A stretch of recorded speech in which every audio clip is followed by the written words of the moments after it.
ሰላም እንደምናችሁ እንግዲህ የአርሴማ ትግስቱ ክሪኤሽን ቻናልን እየተከታተላችሁ ትገኛላችሁ። እንግዲህ ለጠቃሚ ቪዲዮዎች ብቻ ሰብስክራይብ አድርጉ። ዛሬ እንግዲህ ሆሎግራም እንድናነሳላችሁ እንወዳለን። ስለ ሆሎግራም ነው የምናነሳው ዛሬ። አብራችሁን ቆዩ።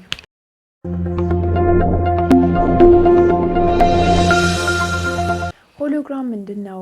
በመጀመሪያ ኦብጀክቲቫችንስ ምንድነው የሚለውን እናንሳ። First, our objective is አንደኛው ኦብጀክቲቫችን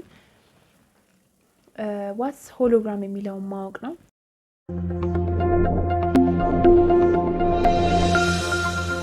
ሁለተኛው ኦብጀክቲቫችን how the three-dimensional image is created, and the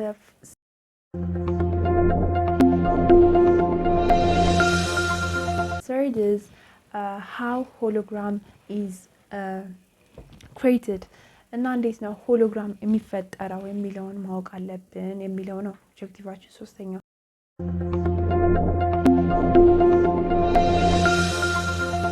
አራተኛው ኦብጀክቲቫችን ደግሞ how hologram is formed, how hologram is made. So hologram እንዴት ነው የሚሰራው የሚለውን በመጨረሻ እንግዲህ እናውቃለን። በመጨረሻ እንመልሳለን እነዚህን ጥያቄዎች። ሶ ሆሎግራምን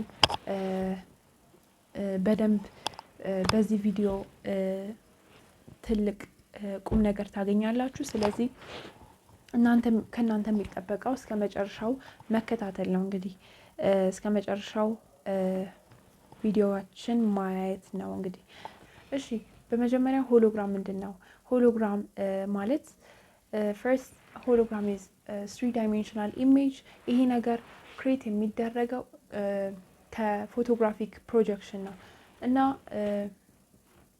ሆሎግራም የምንለው three-dimensional image ነው ካልን ከዛ በፊት ቃሉ ምንድነው? ቃሉ ከየት ነው የመጣው የሚለውን ማወቅ አለብን። ሆሎግራም የመጣው ከግሪክ ወርድ ነው። ሆሎግራም ግሪክ ወርድ ነው ካልን ይሄ ሆሎግራም ሆሎና ግራማ የሚለው ቃል ነው። ሆሎ የምንለው ሆል ማለት WHOLE የምንለው ሆል አጠቃላይ። ግራማ የምንለው ደግሞ ይሄ ነገር ሜሴጅ ነው፣ መልእክትን ያስተላልፍልናል ማለት ነው። ስለዚህ ሆል ሜሴጅ ይባላል ማለት ነው ሚኒንጉ። እና ሆሎግራማ ይሄን ማለት ከሆነ ወደ አጠቃላይ ትርጉም ውስጥ ምንድነው ካልን ሆሎግራም is three-dimensional image form። ይሄ ነገር ፎርም የሚደረገው በኢንተርፈረንስ ኦፍ ላይት ነው or ደግሞ lesser or current light ነው። ኢንተርፈረንስ ኦፍ ላይት በኋላ ላይ ሚኒንጉን የምናየው ይሆናል። እና ይሄ it's a physical structure that diffracts። ይሄ ነገር diffracts light ያደርጋል እና ይሄ በኦብጀክት ላይ ነው። it's a photographic technique። ይሄ ነገር ሪከርድ የሚያደርገው ላይትን ነው ወይም ብርሃንን ሪከርድ ያደርጋል scattered with from objects። እና ደግሞ ይሄኛው ቴክኒክ ነው። ይሄ ነገር ቴክኒክ ነው ስንል ኢኔብል የሚያደርገው ወይም ኢኔብል ያደርጋል ዌቭ ፍሮንት ሪከርድድ and also later ይሄ ደግሞ ሪኮንስትራክትድ ያደርጋል። እና ደግሞ ሌላው ይሄ ነገር it's made by superimposing a second wave front። so ይሄን ሚኒንግ አውቀናል ማለት ነው። ስለዚህ ሚኒንጉን ካወቅን በስዕል ደግሞ ፎቶግራፊክ ፕሌት or something like ሆሎግራም ፕሌት አጠቃላይ የሆሎግራም ምስል ምን ይመስላል የሚለውን ነው ማሳያችሁ አሁን ቀጣይ። ማለት ሆሎግራም ፕሌት ምስሉን መጀመሪያ ላይ በፈጠራ ስራዬን በቪዲዮ ላይ እንዳያችሁት እሱን እንዴት ሊሆን እንደቻለ ነው። ስቴፑን አይደለም እንግዲህ ስቴፑ ለማወቅ የምትፈልጉ ካላችሁ በኮሜንት ከስር ማስቀመጥ አትርሱ። ያው የምትፈልጉ ከሆነ ነው ምክንያቱም ስቴፑ በጣም ረዥም ሂደት ያለው ነው። አሁን ላይ ልገልጽላችሁ ያልቻልኩት በዛ ምክንያት ነው። ግን 3 ሂደቶች አሉ፣ በአጭሩ 3 ሲምፕል የሆኑ ሂደቶች አሉ። እነዛ ሂደቶች ለምሳሌ አንደኛው ምንድነው የሞከርኩት በምንድነው መሰላችሁ? በሲዲ ነው የሞከርኩት። ያ ሲዲ ከቨሩ አለ። ይሄ ከቨር ይሄ ነገር ስልካችን ይቀመጥበትና ስልካችን ቪዲዮ እንከፍታለን። የሆሎግራም ቪዲዮ ሊሆን ይችላል፣ ማንኛውም ቪዲዮ ብቻ ቪዲዮ ከፍተን በጨለማ ኦር መብራቱን አጥፍተን እናያለን ማለት ነው። በዛን ሰዓት በደንብ በመስታወቱ በኩል ይታያችኋል ማለት ነው። ሲዲው ማለት ይሄ ውስጥ ያለውን ምናምን አውጥታችሁ ማለት ነው። እንግዲህ ሆሎግራምን ገልጬላችኋለሁ እና ሶስተኛው ደግሞ ሂደት አለ ማለት ሲምፕል የሆነ መንገድ። አሁን ሶስተኛው መንገድ ስነግራችሁ በጣም ሲምፕል ነው፣ ግን ስትሞክሩት ደግሞ ጥቅም ላታገኙ ትችላላችሁ ይሄን ያክል ማለት ነው። ግን መጀመሪያ ላይ ቪዲዮ ላይ እንዳያችሁት ፈጠራው ስራው ላይ ጥቅም እንዳለው ታውቃላችሁ። ያ ጥቅም ደግሞ ባጭሩ እናገራለሁ። ግን ሶስተኛው ሂደት ሃይላንዱን ነው። ሃይላንዱን ለሁለት እንቆርጠዋለን። ለሁለት ቆርጠ ነው የላይኛውን እናነሳና ስልካችን ላይ እናስቀምጣለን። ስልኩ ቪዲዮ ይከፈታል። ከዛ መጨረሻ ላይ መብራት እናጠፋለን። ከዛ ጨለማ በሚሆንበት ሰዓት ቪዲዮ ምን ውስጥ ይታያል? ሃይላንድ ውስጥ ይታያል ማለት ነው። በዛን ጊዜ ነው እንዴት እንደሚጠቅምና እንደማይጠቅም የምታዩት። ያው you can check it። ሰው ባጭሩ ግን 3 ሲምፕል አካሄዶች አሉ እና ግን ያ ለምንድን ነው የሚጠቅመው ካላችሁኝ፣ አንደኛው አድቫንቴጅ ምንድነው?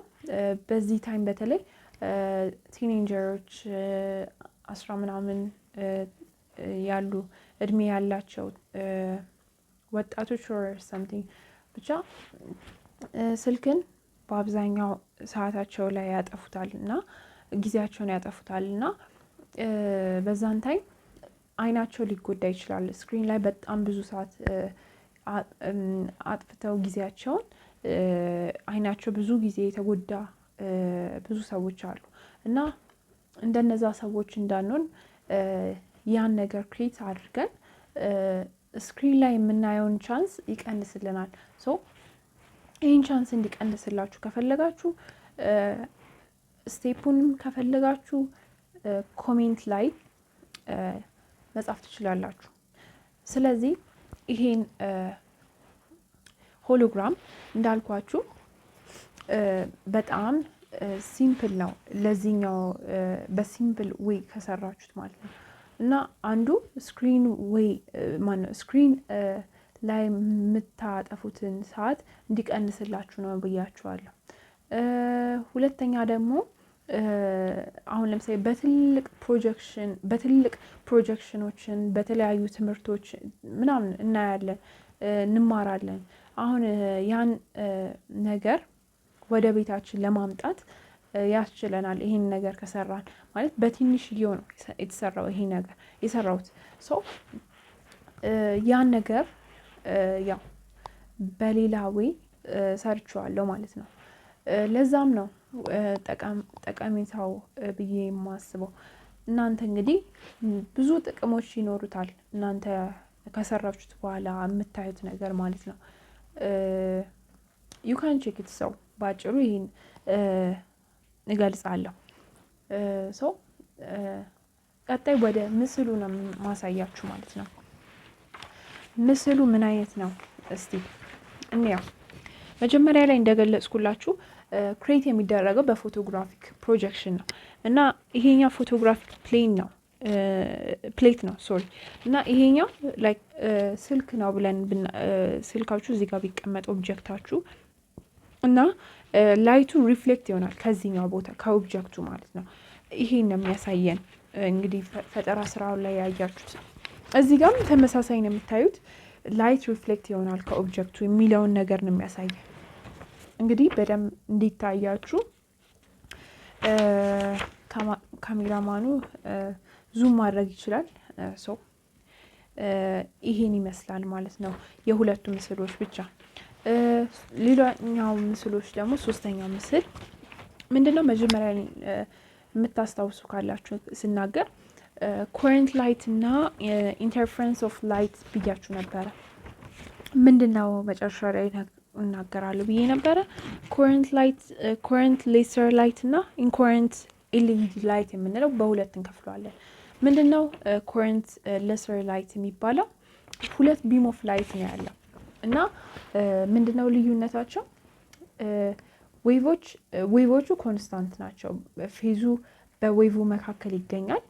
ማለትም ዌቭ ሌንግዝ በፌዙ ላይ ይገኛል እና ደግሞ ፍሪኩዌንሲው ሴም ኖት ዲፍረንት ማለት አይለያም፣ ተመሳሳይ ነው።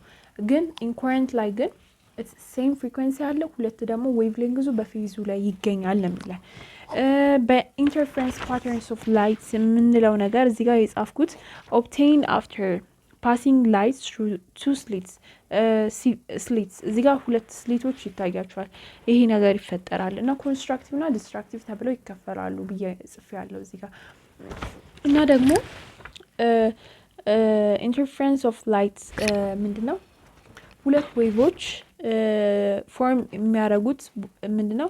ሎወር ወይም ሃየር ወይም ደግሞ ሴም አምፕሊቲዩድ ነው እና ያ ኢንተርፈረንስ ኦፍ ላይት ይባላል ነው። እንግዲህ እነዚህ ዌቮች ናቸው ያሰመርኳቸው እና ሁለት ስሊቶች እንደሚፈጠሩ ነው የሚያሳየው። እና ኢንተርፈረንስ ኦፍ ላይት እና ኮረንት ኦፍ ላይት ይሄን ነው የሚገልጽልን ምስሉ ላይ እንደምታዩት ማለት ነው። መጀመሪያ ላይ ስገልጽ የነበረው ላይ ደግሞ እዚህ ጋር እንደምታዩ ሪኮንስትራክሽን ዌቭ ፍሮንት ይታያል።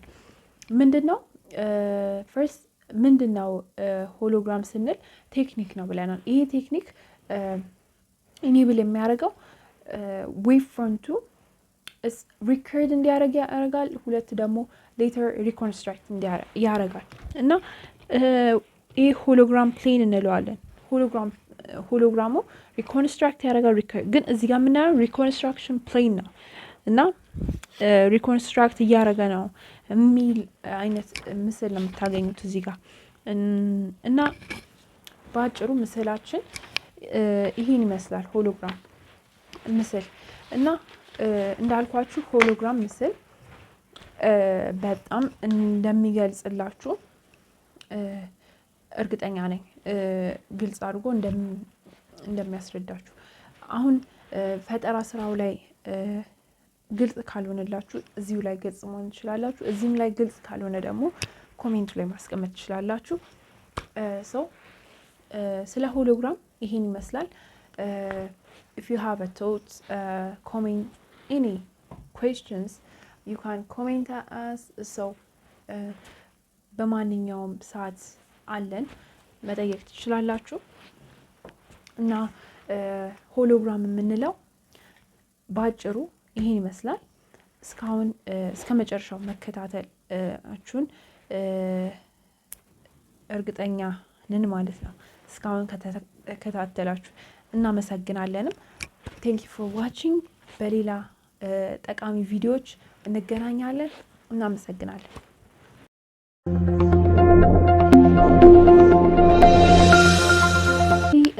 ቪዲዮውን ጠቃሚ ሆኖ ካያችሁት ለሌሎች ጓደኞቻችሁ፣ ቤተሰቦቻችሁ ሼር በማድረግ የቤተሰቦቻችን አባል ይሁኑ።